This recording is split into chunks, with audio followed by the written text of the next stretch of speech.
Hola, espero estés teniendo un bonito día. Mi nombre es Mariana y bienvenido a mi canal. Cada semana me pongo a investigar sobre un caso de crimen nuevo para compartírselos. Si te interesan los casos de crimen y te entretiene ver a alguien dibujar, te recomiendo que te suscribas a mi canal y le des clic a la campanita para que te avise cada vez que yo suba un nuevo video. Antes de empezar a hablar sobre el caso, les quería agradecer porque ya somos 11,000. No esperaba recibir tanto apoyo y les quería agradecer. Me encanta compartirles videos y que disfruten lo que hago. Y bueno, la semana pasada les subí el video de Mariana y Jocelyn y les dejo acá el link por si les interesa verlo. Durante todos mis videos casi siempre dibujo a alguien relacionado al caso y bueno, esta vez voy a dibujar a Anneliese. Anneliese Michel nació el 21 de septiembre de 1952 en Baviera, Alemania. Anneliese tenía 2 hermanas y sus padres, Joseph y Anna, eran muy devotos a la Iglesia Católica. Joseph, el padre de Anneliese, nació en una familia de artesanos, pero durante un tiempo fue parte de las Fuerzas Armadas. Luego vivió en Múnich, donde estudió construcción,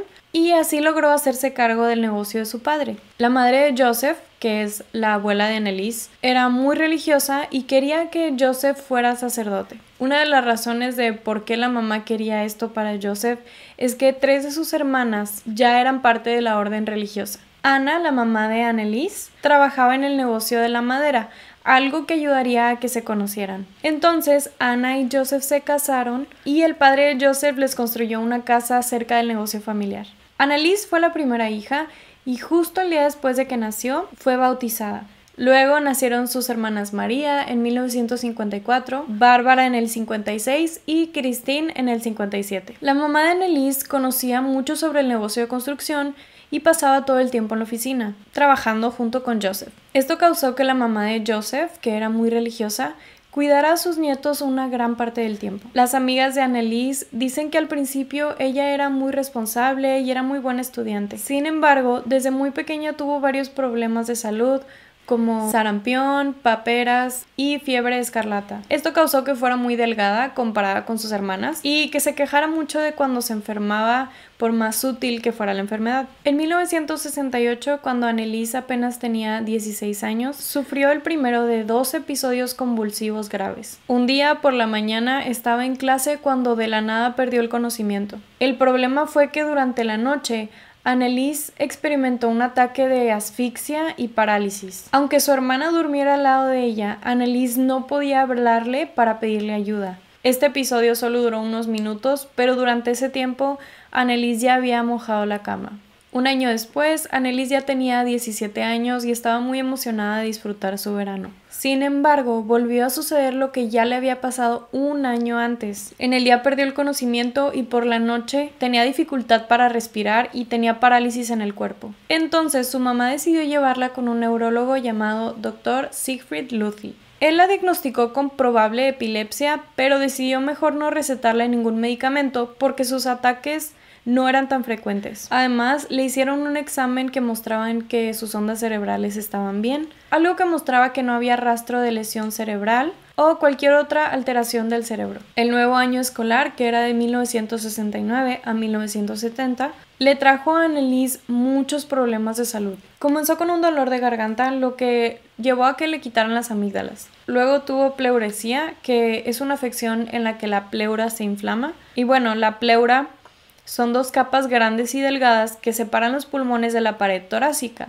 y causan mucho dolor al respirar. Después de esto le dio neumonía y tuberculosis. Esto obviamente causó que estuviera mucho tiempo en cama y no pudiera asistir a la escuela. Entonces, a principios de febrero de 1970, Anneliese tuvo que ser ingresada al hospital de Aschaffenburg. Luego, el 28 de febrero de ese mismo año, fue ingresada al sanatorio pulmonar para niños y adultos jóvenes en Mittelberg. Anneliese continuó teniendo complicaciones, pero ahora del corazón, por lo que tuvo que quedarse varias veces en el sanatorio. Ella se sentía muy sola en este lugar porque se sentía lejos de su familia y obviamente los extrañaba. La noche de 3 de junio de 1970, Anneliese tuvo otro ataque donde sentía que un poder invisible la amenazaba, y aunque intentara moverse, Anneliese estaba completamente paralizada. Esta vez sí pudo gritar para pedir ayuda, y cuando las demás niñas de los otros dormitorios llegaron, vieron que Anneliese había mojado la cama y se burlaron de ella,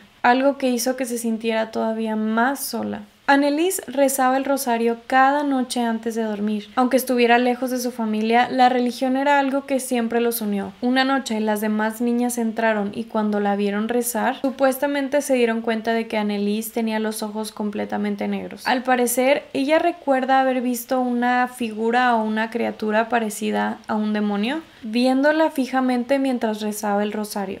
Después de esto, Anneliese prefirió dejar de rezar por miedo a ver otra vez algo horrible. Como era muy creyente, sentía que había una probabilidad de que lo que le estaba causando esta enfermedad era un demonio. Esto también le causó que empezara a tener pensamientos de suicidio.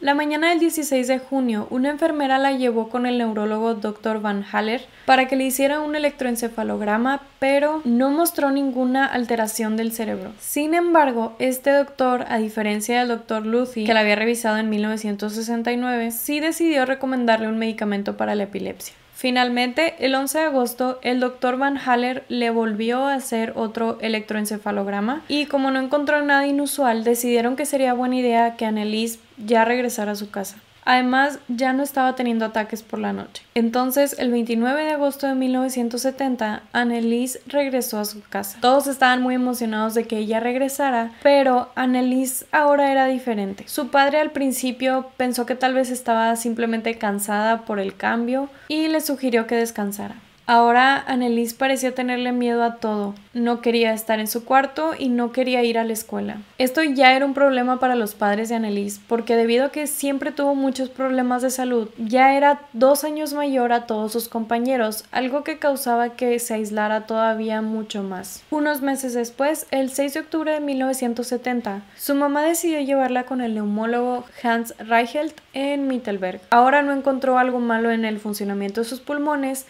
pero no estaba satisfecho con su circulación. Entonces, este doctor les recomendó que fueran con otro más. Fueron con un doctor llamado Vogt y les recomendó un medicamento para los ataques de epilepsia. Pero Anneliese seguía teniendo muchos problemas. Ahora tenía depresión y casi no iba a la escuela. A finales de julio de 1972, Anneliese tuvo otro ataque epiléptico que la dejó exhausta. Su madre decidió llevarla otra vez con el neurólogo, el Dr. Luthi, que otra vez no encontró problemas, pero le recetó un medicamento llamado Centropil. Este medicamento tiene varias contraindicaciones como comportamiento suicida, empeoramiento de la depresión y problemas en la piel. Además, como sucede con muchos otros medicamentos, si el Centropil se toma junto con otro medicamento, pierde eficacia. Debido a los posibles efectos secundarios de este medicamento, Anneliese tuvo que regresar varias veces con el Dr. Luthi para que la revisara. Le volvieron a hacer otro electroencefalograma el 4 de junio de 1973 y no encontraron nada. Sin embargo, Anneliese no le dijo al doctor que sus ataques epilépticos estaban empeorando y que ahora percibía un olor horrible que los demás no. También intentó comenzar sus estudios para ser maestra, pero sus convulsiones empeoraron. Con el tiempo, Anneliese continuó teniendo visiones que se asemejaban a algo demoníaco. Los olores que percibía se hacían cada vez más fuertes. A veces olía a quemado o a piel podrida. Una de las explicaciones de por qué Anneliese pudiera recibir este tipo de olores es por sus ataques de epilepsia.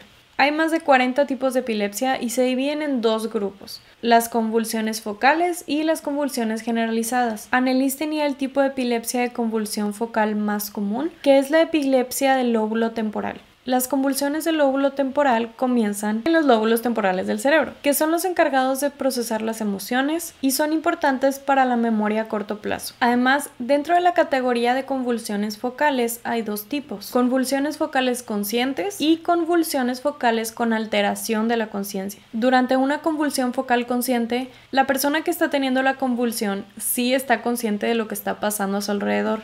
Por ejemplo, cuando Anneliese estaba acostada en su cama, y aunque sentía mucho miedo, no podía hablarle a su hermana porque se sentía paralizada. Los síntomas que pueden suceder durante una convulsión focal consciente son movimientos corporales inusuales, una sensación de vacío en el estómago, sensación de déjà vu, ver luces, colores o patrones, sensaciones de hormigueo o descarga eléctrica, ver cosas que no están ahí y sentir como si todo o parte de su cuerpo se moviera o flotara. También uno de los posibles síntomas es percibir un olor o hasta un sabor desagradable. Muchas veces este olor aparece mucho tiempo antes de que suceda una convulsión. porque es una forma en la que el cuerpo le advierte a la persona que va a tener una convulsión. A esta advertencia también se le llama aura, y la forma en la que las personas describen el sentimiento de tener un aura es diciendo que además de tener un olor o sabor inusual, tienen un sentimiento repentino y muy intenso de miedo.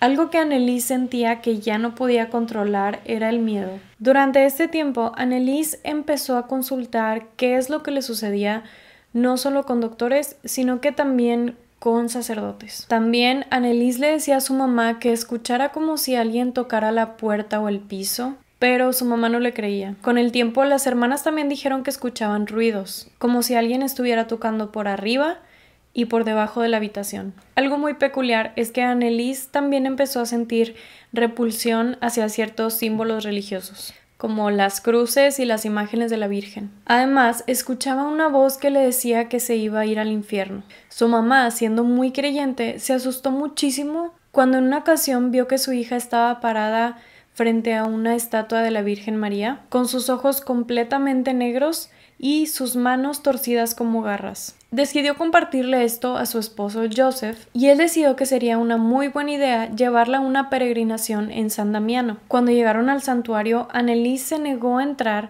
porque decía que el suelo le quemaba los pies. También rompió un rosario y no quiso beber del agua de un manantial sagrado. Una mujer que acompañó a Anneliese durante toda la peregrinación dijo que ella parecía una adolescente normal y tímida, y que estaba visiblemente molesta por no poder participar como todos los demás. Sin embargo, la amiga de la familia que organizó esta peregrinación estaba convencida de que Anneliese estaba poseída por demonios, y se lo dijo a sus padres. Los padres de Anneliese comenzaron a desesperarse y querían que le hicieran un exorcismo a su hija para poder sacarle todos los demonios que pensaban que tenía. Sin embargo, la Iglesia Católica se negó de hacerle el exorcismo porque no cumplía con todos los requisitos para realmente considerarla como poseída por demonios. Mejor, los sacerdotes le recomendaron que continuara con su tratamiento médico. Aunque estuviera pasando por todo esto, Anneliese sí logró continuar sus estudios en la universidad, pero no duró mucho tiempo porque las alucinaciones seguían. Durante todo este tiempo, Anneliese estuvo viendo a un psiquiatra llamado el Dr. Lehner, que recomendó que una vez más se le hiciera otro electroencefalograma. Los resultados fueron examinados por el Dr. Irmgard Schleip y fue la primera vez que se confirmó que sí tenía patrones epilépticos. Aquí fue cuando se le recetó Tegretol, que es un medicamento para la epilepsia, pero también estabiliza el humor. También este doctor comentó que la epilepsia, junto con la psicosis depresiva, era una explicación razonable para todos sus síntomas. Sin embargo, supuestamente Anneliese no le dijo a los doctores que tenía alucinaciones. Anneliese comenzó a comportarse de forma mucho más violenta. Aventaba objetos, comía insectos, lamía su propia orina del suelo y se autolesionaba. También seguía escuchando ruidos en las puertas, algo que, según lo que encontré, es una de las fases de una posesión demoníaca. Anneliese también estuvo platicando con el padre Ernst Alt y le decía todo lo que los demonios le hacían. Durante el año 1974, Anneliese continuó sus estudios en la universidad, pero con muchos altibajos. Muchas veces se aislaba de los demás, además de que se sentía constantemente cansada y con dolores de cabeza.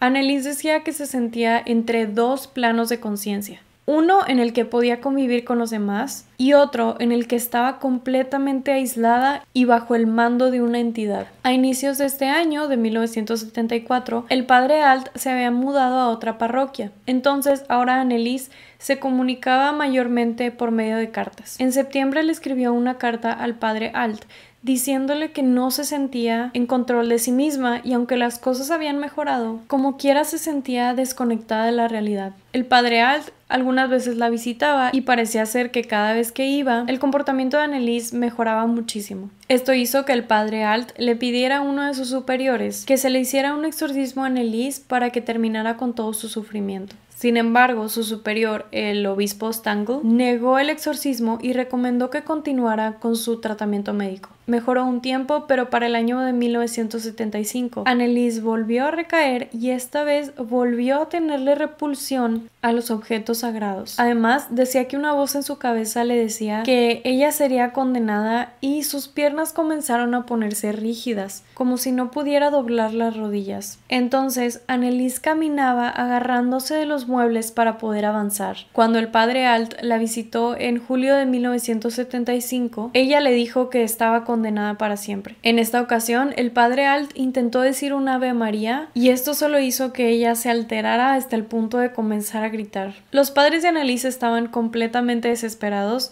Entonces, unos meses después, le pidieron directamente al obispo Stangl que le permitiera al padre Alt realizarle un exorcismo a su hija, pero el obispo únicamente le dio autorización de decir una forma corta del ritual de exorcismo. Entonces, el 3 de agosto, el padre comenzó con el exorcismo que duró 2 horas y durante todo este tiempo, Anneliese estuvo gritando del dolor. Su comportamiento empeoró muchísimo.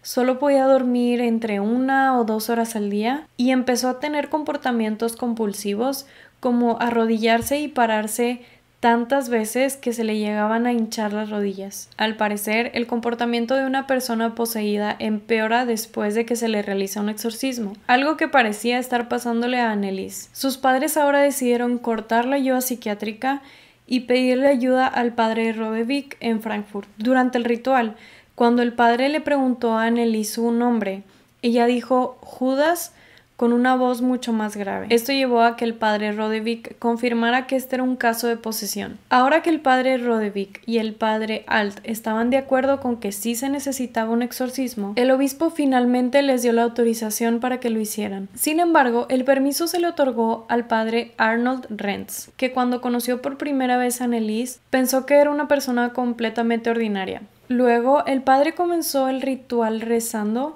para luego preguntarle a los demonios cuáles eran sus nombres. El comportamiento de Anneliese cambió y ahora temblaba y gritaba.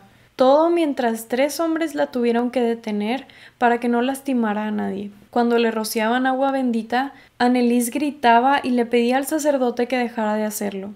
Este exorcismo duró 5 horas y media. Al final de esto, Anneliese comentó que sentía que debió de haber durado más porque los demonios todavía no la habían dejado. Durante los siguientes 10 meses, los sacerdotes realizaron 67 exorcismos. Le hicieron varias pruebas, además de grabar casi todas las sesiones de exorcismo. Cuando le hablaban en otro idioma, Anneliese parecía burlarse de ellos y contestarles sin problema. También el padre Renz llenó 5 botellas de agua, unas con agua de la llave y otras con agua bendita. Al parecer, Anneliese solo gritaba cuando le tiraban el agua bendita. Parte del ritual es preguntar cuál es el nombre y la entidad del demonio, para que así el exorcista pueda tener un poco de poder sobre él al pedirle que se vaya. Anneliese ya había dicho el nombre de Judas, pero en las siguientes sesiones también dijo que los nombres de sus demonios eran Caín, Hitler y el señor Fleischmann. Sin embargo, estos eran nombres de personas, no de demonios. Durante semanas, Anneliese estuvo durmiendo en el piso,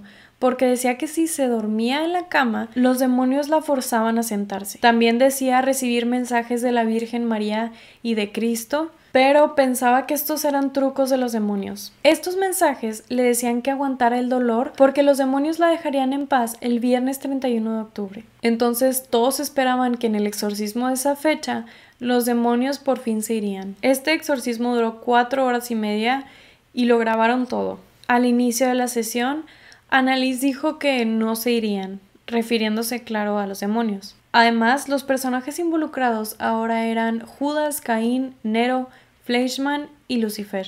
Supuestamente a las 10 de la noche los demonios se fueron. Sin embargo, cuando todos empezaron a cantar una canción para celebrarlo, Anneliese les gritó: "Todavía no me he salido". Este demonio no quería dar su nombre y el padre Renz decidió continuar el exorcismo durante 3 horas más sin lograr ahuyentarlo. El mes de abril fue muy difícil para Anneliese. El Viernes Santo pasó horas parada sin poder moverse. Al día siguiente, su hermana intentó ayudarla, pero Anneliese se ponía rígida cuando la intentaba sacar de la cama. Durante la última semana de abril, Anneliese se negaba a comer. En el mes de mayo todo era peor porque, además de no comer, ahora no quería dormir ni acostarse en su cama. También comenzó a pegarse a sí misma y a morderse. Además, comenzó otra vez con los comportamientos repetitivos de arrodillarse y pararse cientos de veces, pero ahora lo hacía durante los exorcismos. El 2 de junio de 1976, el padre Renz le reportó al obispo que la mejilla de Anneliese estaba muy hinchada y que tenía moretones alrededor de sus ojos por tanto golpearse.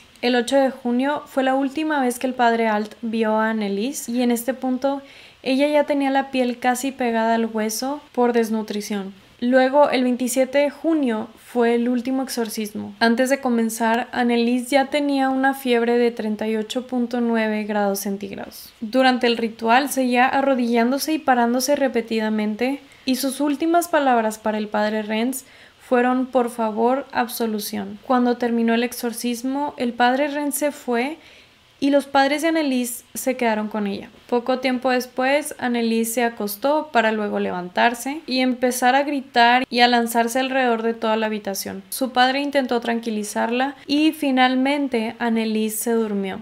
La mañana siguiente, su padre, Joseph, fue a revisarla, pero cuando la vio dormida, simplemente se fue al trabajo. Una hora después, su esposa le habló por teléfono para decirle que Anneliese estaba muerta. El 1 de julio de 1976 se determinó que Anneliese murió de hambre, tenía 23 años y solo pesaba 30 kilos. El informe de la autopsia indicó que Anneliese estaba en un estado de semihambruna durante casi un año mientras el exorcismo estaba en curso. También al parecer se había roto las rodillas debido a la posición de oración requerida en los exorcismos, algo que también causó que no pudiera caminar sin ayuda. El fiscal del estado determinó que la muerte pudo haberse evitado una semana antes y confirmó que los exorcismos se llevaron a cabo con negligencia. Acusó a los padres de Anneliese y a los exorcistas de negligencia, que resultó en homicidio. El juicio fue bastante controversial porque se estaba luchando contra la fe católica. Durante el juicio hubo médicos que testificaron explicando que Anneliese no estaba poseída y que su comportamiento se debía a la combinación de sus creencias junto con la epilepsia. Sin embargo, la defensa argumentó que el exorcismo era un derecho constitucional bajo el ejercicio de las creencias religiosas, pero la corte dictaminó lo contrario.